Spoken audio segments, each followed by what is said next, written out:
Siz yubka bryuki andozasida hech qiynalganmisiz? Men sizga oson usulda yubka bryuki andozasini o'rgataman. Ko'rib turganingizdek, bizga klassik shim andozasi kerak bo'ladi. Klassik shim andozasida biz ikki xil yubka bryukini bemalol bichishni hozir sizlar bilan o'rganamiz.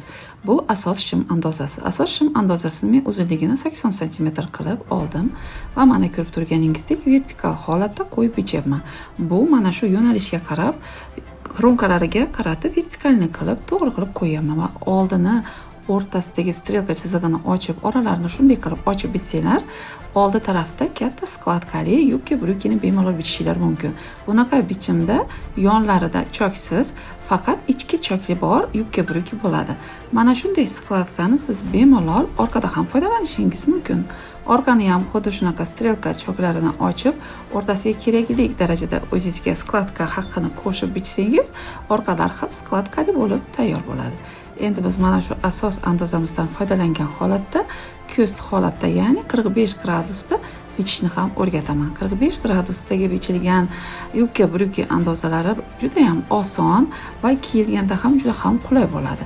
Ko'rib turganingizdek, andozalarimizni bir nechta bo'laklarga bo'lib olamiz vertikalni qilib. So'ng raqamlab va yo'nalish strelkalarini belgilaysiz.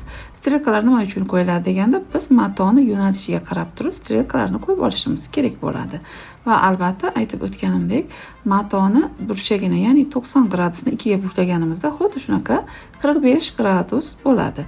45 gradusda biz andozalarimizni oldin oldi va keyin ustidan orqa andozalarimizni qo'yib bemalol shu yerda yana yonida choksiz, faqat ichki tarafda choklik qilib yubka bryukini bemalol bichishimiz mumkin. Ko'rib turganingizdek, men andozani yuqori bel sohalarida hech qanday o'zgarishlar bo'lmagan holatida faqat pastgagina oralig'iga 10-12, xohlasangiz 15 cm gacha bemalol bir xilda proporsionalni oraliq kengliklarini qo'yib, xuddi shunday past tarafi yoylashgan holatda bo'ladi, bichib olsangiz bo'ladi. Aytib o'tganimdek, mana shu buklovda oldi va orqani bichib olsanglar bo'ladi. Pastki tarafga albatta buklov haqini qo'shishni ham esingizdan chiqarmang. Va mana men ko'rib turganingizdek 90 gradusda andozalarimni qo'yib bichib olyapman. Birinchi bo'lib orqani to'liq bichasizlar va yuqori qismidan oldi andozalariga qarab, yuqorisidan oldi andoza haqini olganinglarda tayyor bo'lib bichilganda sizlarda yonida choksiz, aytib o'tganimdek, ichki tarafida choklik bo'lib tayyor bichimlar bo'ladi. Bu yerda kasoy bichilgani uchun kiyilganda pastlarida falda bo'lib, xuddi yubkaga o'xshab turadi. Mana ko'rganingizdek, bichgan andozingizda shunaqa holatda bichiladi. Ko'ryapsizlar, juda ham osonlik bilan ikki xil usulda biz yubka bryukini bichishni o'rgandik.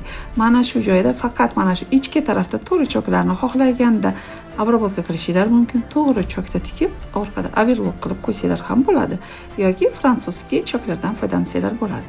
Bu yerda menda matoyim yo'llik bo'lgani uchun har bir detalida yo'llarini ikkita tomonda simmetrичный qilib bichib tikishga harakat qildim. Sizga mana shu ko'rib turganingizdek tayyorlagan yubka bryukim ma'qul keldimi? Agar siz ham yana ham ko'proq to'liqroq ma'lumotlarni olmoqchi bo'lsangiz, 26-27 iyun kunlari mutlaqo bepul bo'lgan darsligimga sizni taklif qilib qolaman. Shu yerda men silkani qoldiraman. Yopiq Telegram kanalimga a'zo bo'lib oling. U yerda men to'g'ri razmer olishni, standart, nostandart qomatlar haqida to'liq ma'lumotlar berib o'taman va undan tashqari Mariams metodi bo'yicha biz sizlar bilan oldi va orqa asos andozalarini chizishni o'rganamiz. Bilasizlar, Mariams metodi bu juda ham oson metod hisoblanadi. Yevro standart metod bo'lib, har qanday qomatga qolipdek tushadigan andozalarni siz bir deganda tayyorlab olishingiz mumkin. Mana ko'rib turganingizdek, men choklarni to'g'ri chokda tikib oldim va yonini overlockdan foydalandim. Choklarni albatta oldin to'g'ri dazmol qilib, yo'nalishini orqaga qaratib dazmollab olishingiz kerak bo'ladi. Buklovga keladigan bo'lsak, pastlarini men moskovskiy shofdan foydalandim. Agar sizda matoyingiz sal qalinroq bo'lsa, bemalol overlock qilib 1-2 cm ham buklab qo'yishingiz mumkin. Bu hammani o'zini ixtiyorida va matoga qarab albatta buklovni o'zingiz tanlashingiz kerak bo'ladi. Bu yerda yubka bryuki yuqorisi rezinkaga moslashtirilgan, ya'ni poyezlarini ishida rezinkaga olib tikilgan bichilgan. O'zi aslida yubka bryukini yuqorisini rezinkaga moslab tiksanglar, shunda juda ham kiyishga qulay bo'ladi. Uni siz xoh vertikalni yoki gorizontalni bichuvda bo'lsa ham yoki xuddi shunday ko'st qilib bichilgan bo'lsa ham, yuqorisini rezinka bilan agar siz tayyorlasangiz, juda ham kiyishga aytib o'tganimdek qulay bo'ladi. Rezinkani ham eniga qarab po'stlarni olamiz, matoni shunday ikkita taxlaganimizda ozgina cho'k bahosi oshgudek holatida olasiz va orasiga mana ko'rib turganingizdek bir tomondagi lapkadan foydalangan holatida po'stlarni tikib olasiz. Po'stlarni ichiga rezinkani alohida tikib olganingizdan so'ng tayyor bo'ladi yuqori belbog'i va keyin siz mana shu tayyor belbog'ni oldindan tikib olgan yubka bryukini yuqori bel sohasiga bemalol tikib olishingiz mumkin.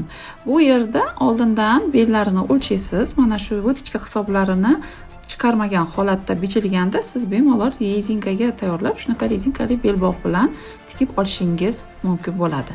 Aytib o'tganimdek, yuqorida men sizlarga hozir shu yerda silkani qoldiraman. Albatta sizga Mariams metodi bilan qanday qilib razmerlarni to'g'ri o'lchash va qanday orqa oldi asos andozalarini chizishni o'rganish qiziq bo'lsa, albatta mana shu silka orqali yopiq Telegram kanalimga ulanib oling. U yerda men juda ham ko'p foydali ma'lumotlarni sizga berib boraman va men sizga u yerda eng to'g'ri va eng oson usulda razmerlar o'lchashni ham o'rgataman. Juda ham ko'p foydali ma'lumotlarni yo'qotib qo'ymaslik uchun albatta Mariamsni kuzatishda davom eting. YouTube kanalimizga va Instagram sahifamizga obuna bo'lishni unutmang. Shunday foydali video bilan yaqinlaringiz bilan bo'lishing.